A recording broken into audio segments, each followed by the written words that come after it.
Hi, I'm Alita, and this is my channel, The Midnight Librarian. Today I will be going over my August book haul.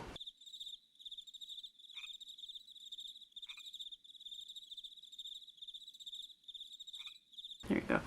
Okay, this is not the lipstick I wanted, but it's the lipstick I could find.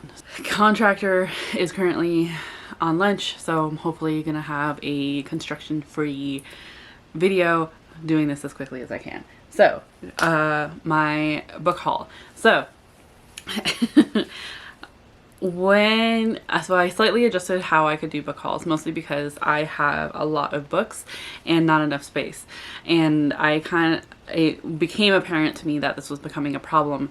I don't have self-control when it comes to putting myself on a book buying ban. In fact, book buying is its own hobby for me. It's almost a form of therapy. I feel better after a while with it, and it's exciting to get these books in. But I did need to put some limitations on it, and how that ended up coming to be was that basically I got to buy books if I actually completed or was able to read my official TBR. So the TBRs that I put out, yeah, it's pretty, I am a mood reader, but I do like putting out TBRs. And for how I constructed it was basically when I do my Pokemon cards choose my TBR, or the magical readathon, or whatever readathon. Basically, whatever I am telling you what my TBR is, yes, I know that I can change it at any point, but basically what I am telling you within the video, if I do end up completing that TBR or completing that book for that particular prompt, then I can get a brand new book. So for instance, I said I can't read. For instance, you probably don't remember, but for my July TBR, one of the cards that I pulled for my Pokemon deck was Scraggy, which is a horror, and I said I would read Hyde. I did end up reading Hyde for the month of July, therefore I could purchase a brand new book. Brand new to me is 2022.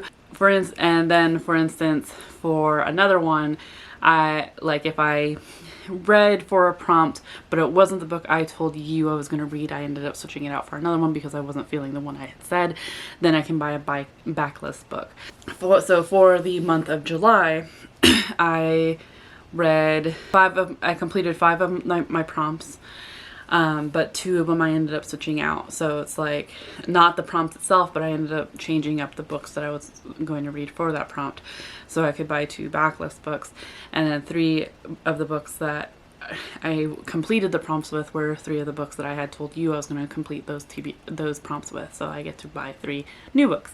So with that, I know that's complicated. It also doesn't count my book of the month books or books that are sent to me from publishers, which isn't often, but sometimes it happens, as it did with August. It doesn't count if the book rolls over to the next month. It doesn't work that way. So for instance, for the month of August, or for the month of July, I also said that I would read What Moves the Dead by T. Kingfisher. I did end up completing it, but I didn't complete it until August. It doesn't count. So that's on me.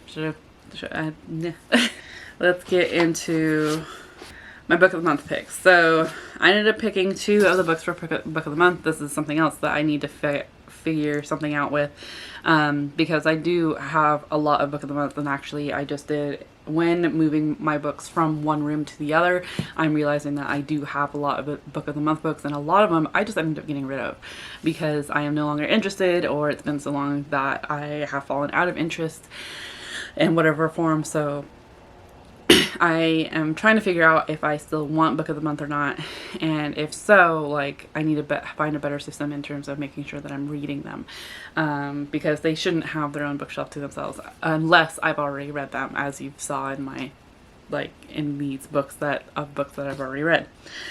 In the meantime though, the 2 books that I got for the month of August was Alice Feeney's new book, Daisy Darker. I've never read an Alice Feeney book before, but this one sounded interesting. It's an isolated setting. It's supposed to be like a retelling of something, and I already forgot what it was, but I didn't read it, so who cares? After years of avoiding one another, Daisy Darker's entire family is assembling for Nana's 80th birthday party in Nana's crumbling Gothic house on a tiny tidal island. They're finally back together one last time, And when the tide comes in, they will be cut off from the rest of the world for 8 hours. The family arrives, each of them harboring secrets. Then at the stroke of midnight, a storm rages, Nana is found dead. An hour later, the next family member follows. So it sounded really interesting to me. Like I said, I haven't read an Alice Feeney before, but I've heard good things. So I'm hoping that this will be a good introduction into their writing. So the next, like I said, I picked 2 from Book of the Month this month for the month of August. The next was Bronze Drum by Fong Nguyen. This one, gather around, children of Chudian, and be brave, for even to listen to the story of the Trung sisters is in these troubled times a dangerous act. In the Lac Viet, I apologize if I'm pronouncing any of this wrong, I'm sure I am, region of the ancient Vietnam, 2 noble sisters fill their days by training, studying, and trying to stay true to the Vietnamese traditions, while Trung Trac is disciplined and wise, free-spirited and fierce. Trung Ni is more interested in spending time in the gardens and with her romantic conquests. But these sisters' lives and the lives of their people are shadowed by the oppressive rule of the Han Chinese. As the people's frustrations boil over, the country comes ever close to the edge of war. When the Trung sisters' father is executed, their world comes crashing down with no men to save them against the Han's encroaching regime. They rise and unite the women of Vietnam into a powerful army. Bronze Drum is based on the true story of the Trung sisters, shared down through generations for thousands of years, about these warriors and champions of women in Vietnam who heralded a new period for freedom and independence. So this one sounds really interesting as well. I also got a book sent to me by the publisher, so thank you so much to Feltron Books for sending me an ARC copy of White Horse by Erica T. Worth.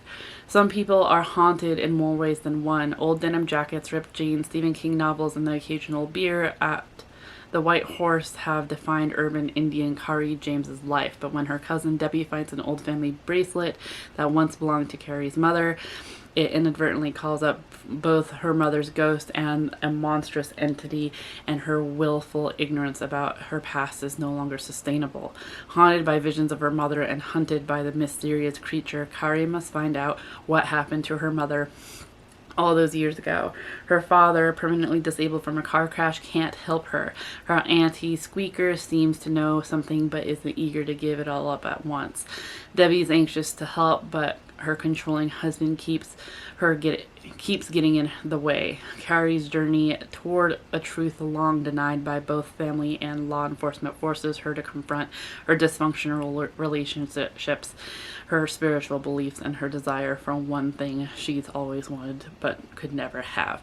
I believe this is due to come out November of 2022, so I'm hoping that I can squeeze this onto my TBR for October.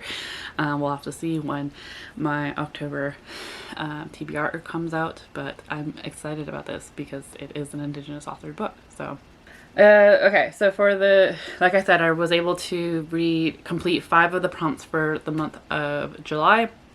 3 of them I was allowed to get 3 brand new books, and 2 of them I was allowed to get 2 backlist books. For my new books, the first one, I ended up pre-ordering The Undead Truth of Us by Brittany S. Lewis. Currently, I guess it's old news now, but Barnes & Noble had a policy change and that will further affect marginalized authors, particularly debut authors or authors of color, because they are no longer carrying hardback copies of books that won't guarantee sales. And I know that this greatly affected Brittany S. Lewis. I had already pre-ordered a copy, but yeah, this is just a dust jacket because I am currently reading this for the Spooky Smart Bitch Readathon, hosted by Jordaline from Jordaline Reads.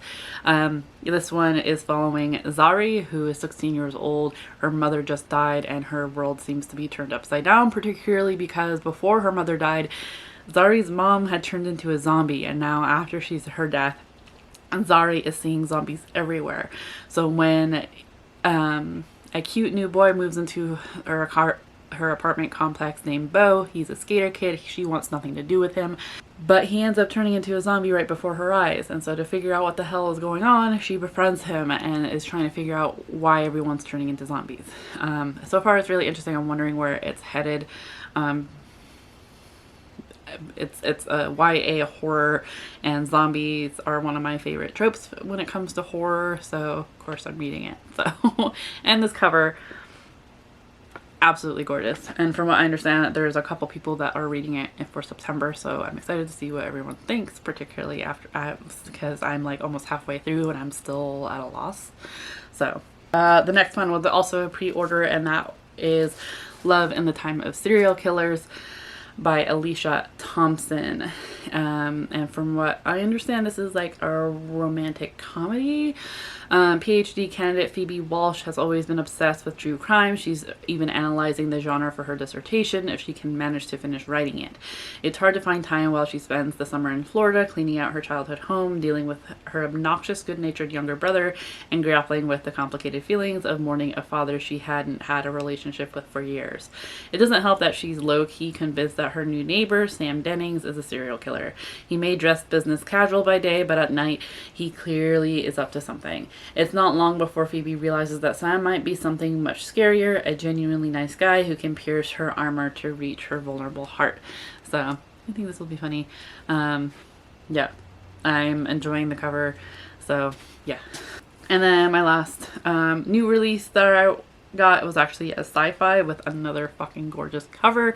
Loving these covers this year. But that is a Halfbuilt Garden by Ruthana Emrys. This is a sci-fi from what I understand, but look at this cover. Is this not gorgeous? I love this. A literally descendant of Ursula K. Le Guin. Hold on, what's going on here? A literary descendant of Ursula K. Le Guin, Ruthana Emrys crafts a novel of extraterrestrial diplomacy and urgent climate repair, bursting with quiet, tenuous hope and underlying warmth. Half-Built Garden depicts a world worth building toward, a humanity worth saving from itself, and an alien community worth entering with open arms. It's not the easiest future to build, but it's one that just might be in reach. On a warm March night in 2083, Judy Wallach Stevens wakes to a warning of unknown pollutants in the Chesapeake Bay. She heads out to check what she expects to be a false alarm and stumbles upon the first alien visitors to Earth. These aliens have crossed the galaxy to save humanity, convinced that the people of Earth must leave their ecologically ravaged planet behind and join them among the stars. And if humanity doesn't agree, they may need to be saved by force. That's all I'm going to read. That's all I want to read for right now. I'm hoping to get to all these fairly soon, but who knows when that all actually happens. So. And then a backlist book that I ended up getting. So there, technically I could get two, but I ended up, I think, cheating a bit. No, I didn't. Hold on. This doesn't seem right. Hold on a minute. One eternity later. Okay, so I had to look at my bookshop.com or bookshop.org order because I knew I had ordered another backlist item, but just I don't know where I put it, which is frustrating. So I may have stretched it a bit because technically I think this one book will count as like several, which you may have already seen in my August wrap up, but I did get the bind up of Rise by Mira Grant. This is the Newsflesh series bound up all in one that is called Rise. Not only is the 4 books in here, but there is also like 2 novellas, I believe. So Newsflesh, if you have yet to hear me talk about it, welcome to this channel. Particularly this summer. So Newsflesh is a series that is written by Mira Grant, aka Seanan McGuire, who has done the, okay, I always get it mixed up, and of course now all I can think is the Wayfarers trilogy or quartet, and I know that's not it, Wayward Children's series. So the Seanan McGuire writes as Mira Grant whenever she does sci-fi or horror. So Yeah, so Newsflash is a series that I recently just completed. Not completely, I have not read the novellas yet, and I hope to do that before I do a series review. But I did finally finish all 4 of the books. But basically, Newsflash is a zombie horror. So if you can tell by the title, but basically we are following 2 bloggers, Georgia Mason and Sean Mason, adopted siblings of the famous Masons, who ended up making a name for themselves as bloggers during the zombie apocalypse. So there is a zombie apocalypse. There's a virus that goes around. Georgia and Sean Mason were born just before it started, so they basically grew up knowing nothing else but the fact that there were zombies and the laws that went into effect because of it. Georgia is a newsie. She's all about facts and giving people the facts to come to their own conclusions. Her adopted brother Sean is what is called an Irwin. He likes going out and doing dangerous stunts, as well as going out and poking dead things with sticks. So together they have their blog together, which you would think, like, knowing today that blogs aren't that big of, I mean, they're still a big thing. I read multiple blogs. They're just not as big as they could be, I guess. In this series in particular, blogs are huge because during the uprising, traditional news cycles were much like what we're seeing now, in that they are being paid and siding with one side or another. And basically in this particular series, they had a political agenda that they were trying to cover up. And so to like keep the public from freaking out about this virus, they refused to say anything about it.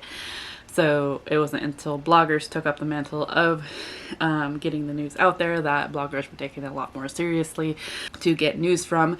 And here we are. The Masons are pretty famous within themselves because of who adopted them.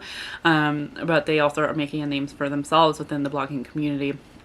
And are trying to become, are basically trying to become their own business. Right now they are major bloggers under a parent website, but when they end up getting accepted to follow a senator on his run for a presidential campaign for the Republican Party, they make it big and end up going under their own website and end up hiring baby bloggers to follow that, to help maintain it and write stories for them.